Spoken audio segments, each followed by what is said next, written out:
video we'll talk about osmosis.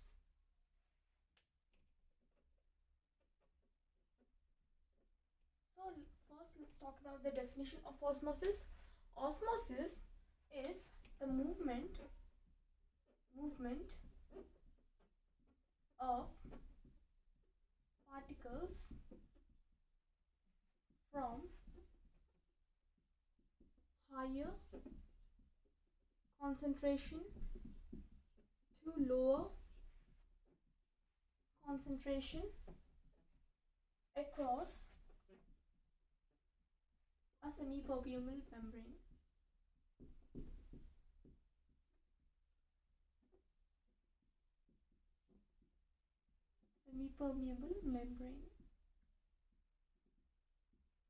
So this is what osmosis is. Osmosis is the movement of the particles, that is solute particles, from a region of higher concentration to the region of a lower concentration across a semi-permeable membrane. This is a very important thing that we need to know about osmosis. It is movement of solute particles from the region of higher concentration to the region of lower concentration across a semi-permeable membrane. Now let's take an example. So for example, if this is a container and we have a partition in the middle, and here this is a dilute solution. Let's say there is water inside.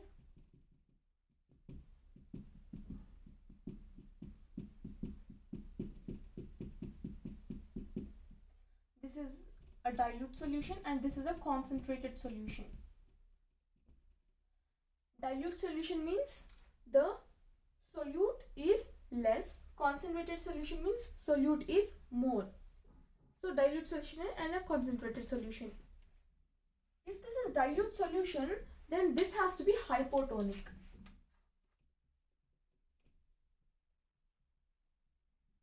And this is all in the reference to the solute particles. So hypotonic means the solute particles are less and the solvent is more. In concentrated solution, this is what we call as hypertonic.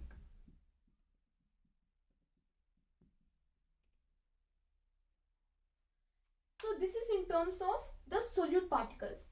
Here, movement of particles from higher concentration to lower concentration. So here there is hypotonic, that means the solute particles are less. Hypertonic means solute particles are more. That's why it's concentrated. So the particles will move from hypotonic to hypertonic. This is how it is. Hypotonic to hypertonic. So from the less to the higher one, this moves. But here we're talking about solvent. So mostly if the solute particles are hypotonic, then the solvent particles has to be hypertonic. Here if it is hypertonic solute particles, then the solvent has to be hypotonic. So from hypertonic, from higher concentration to lower concentration, these particles will move. So this is one example that we took. Now let's write here. This is from dilute solution to concentrated solution. That is, it is from hypotonic to hypertonic.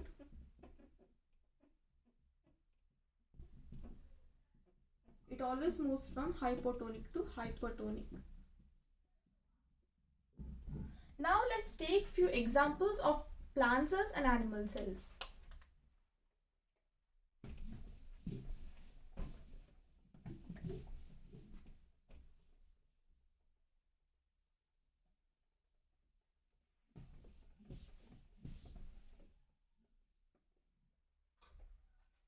Let's take few examples.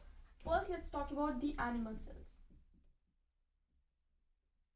We know that animal cells do not have a cell wall because animals are motile, that means they can move, so they can protect their cells.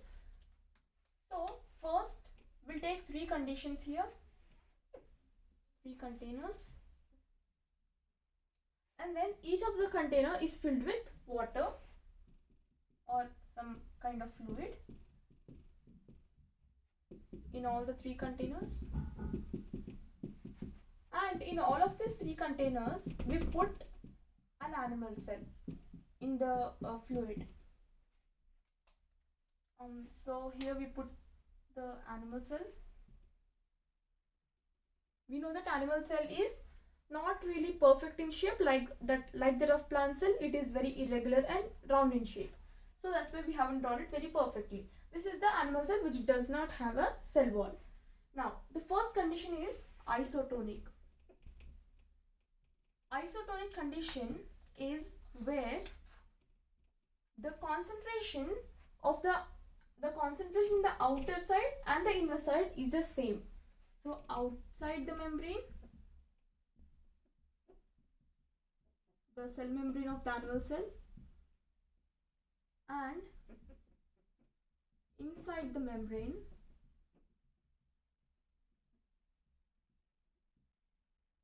in both of these cases there is the same concentration, same amount is there,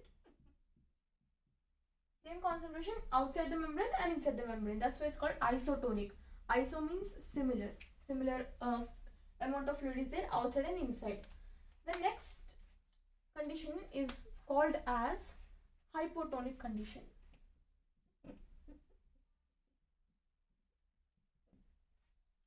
So in isotonic, this is what we have seen.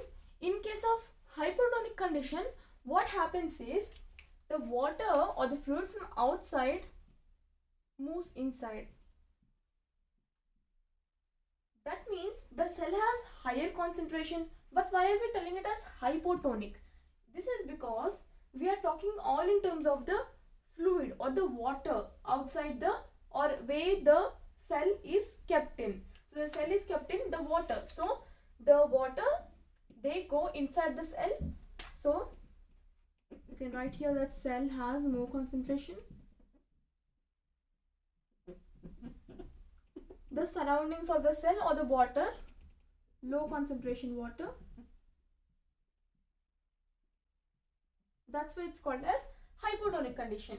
Now, if all the water or if all the fluid goes inside the cell, then the cell will become turgid. So this is also known as endosmosis. Endosmosis is when the fluid goes inside the cell. We'll also look at exosmosis, which happens in the condition of hypotonic. So this is what happens. Turgid means the water or the fluid, it exerts some pressure on the walls of the animal cell, and this animal cell also may rupture. It may rupture because of all the pressure. The next condition is called as hypertonic. As the name suggests, hyper means the water has high concentration. So the water from the cell escapes it and goes outside. So here cell has less concentration and high concentration water or any other fluid. Now what happens is the cell, it basically shrinks. Here the cell ruptures and becomes turgid. Here the cell shrinks and becomes flaccid. These are certain terms that we give to the both of the conditions, turgid and flaccid. These are very important terms, turgid and flaccid. Turgid is when the water or the because of the pressure, this happens mostly because of the pressure applied or exerted by the water on the cells, on the walls of the cell. Flaccid is when it shrinks down. There is less water inside the cell, so it shrinks. That's what we call as flaccidity or flaccid. So this is the example of animal cells. Now let's take the example of plant cells.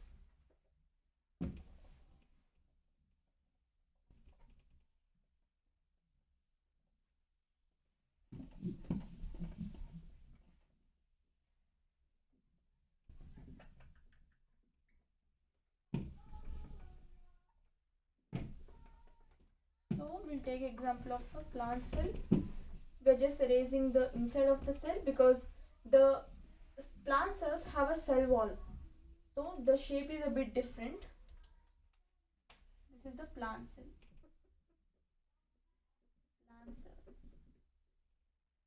Plant cells have a rigid cell wall. So the shape looks somewhat like this. more hexagonal in shape. It's very rigid because of the cell wall. And we know that the plant cell have a cell wall. It has a cell wall and a vacuole, which animal cells don't possess. And they're kept in the same fluid or the water.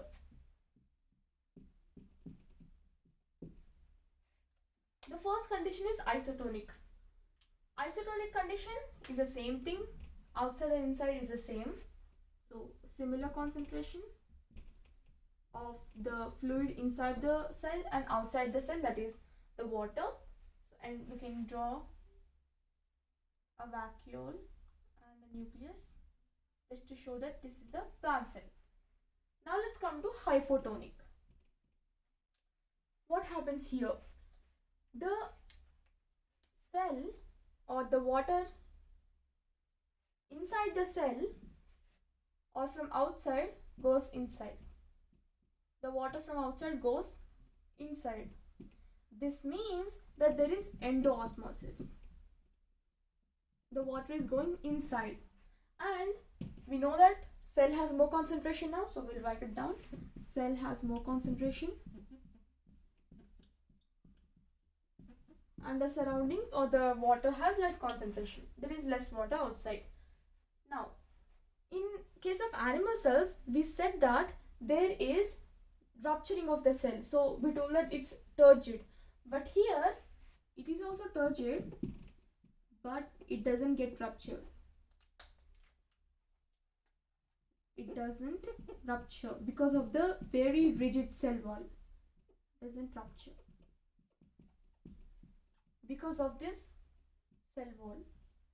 And we know that plant cell wall is made up of cellulose, which is very strong and very rigid material. So that's why the plant cell wall or plant cell doesn't rupture in case of endoosmosis or in hypotonic condition.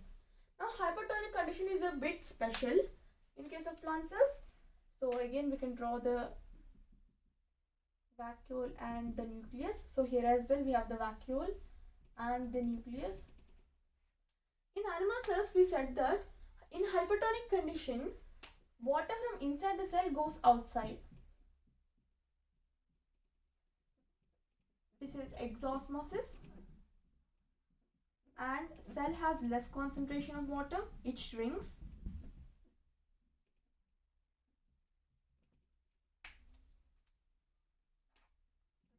It also shrinks,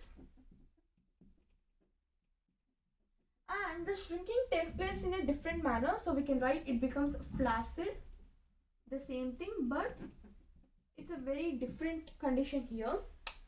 What happens is, so we can just zoom in. We'll do it here. The plant cell, it looks somewhat like this.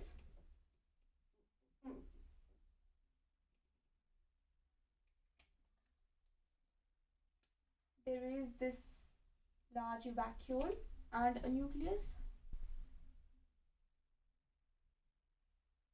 Now, this is what the original plant cell looks like. Now, when the water inside the cell goes outside, it leaves the cell, and exosmosis is taking place here. That means water from inside is going outside. So cell has less concentration of water and it becomes flaccid or shrinks. Now what happens is, these all parts of the plant cell, so here we are only focusing on the vacuole and the nucleus, they also shrink. That means all the cytoplasm has accumulated on only one side of the plant cell. Now what happens? Again we have a plant cell, the same vacuole and the nucleus. Now what happens is, the water from inside goes inside the cell again. So again we'll draw a little container.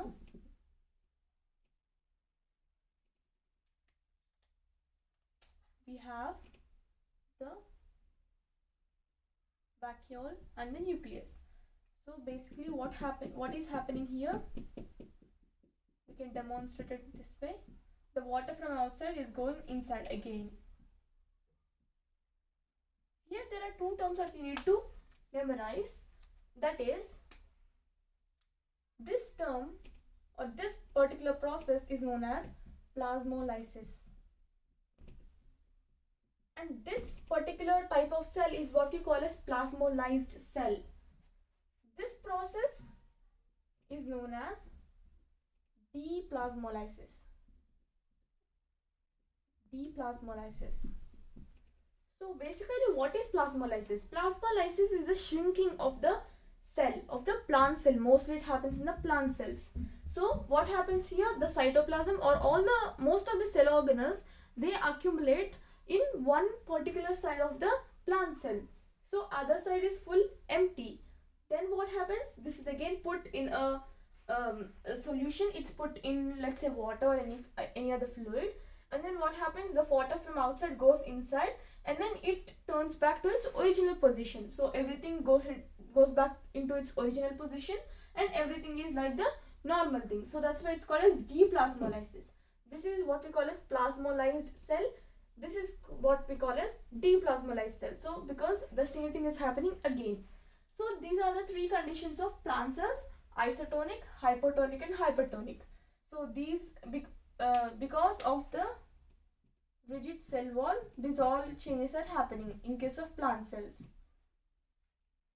So in this video we discussed about osmosis. We learned about osmosis is also a type of diffusion, but the only difference is osmosis occurs across a semi-permeable membrane. So semi-permeable membrane, and it moves from the region of hypotonic to hypertonic. We also looked at animal cells and plant cells. In animal cells, isotonic, hypotonic, hypertonic. In plant cells, isotonic, hypotonic, hypertonic. The same thing happened, but because of the rigid cell wall in plant cells, there are some special things that happen here. Here the cell doesn't rupture. Cell doesn't rupture because although the water is exerting some pressure on the walls of the cell, but the plant cell doesn't rupture because of the rigid cell wall. Here what happens? It becomes flaccid, it shrinks, and this is what it undergoes: plasmolysis and deplasmolysis. Plasmolysis is the shrinking of the cell, of the plant cell especially. So what happens is the cytoplasm accumulates on one side of the cell, and then other side is empty, more or less empty. And then when this particular plant cell is put in a solution of water, then the water again goes inside. This is what we call as deplasmolysis. Deplasmolysed state of the cell. This is plasmolysed state of the cell. So in this video we discussed about osmosis.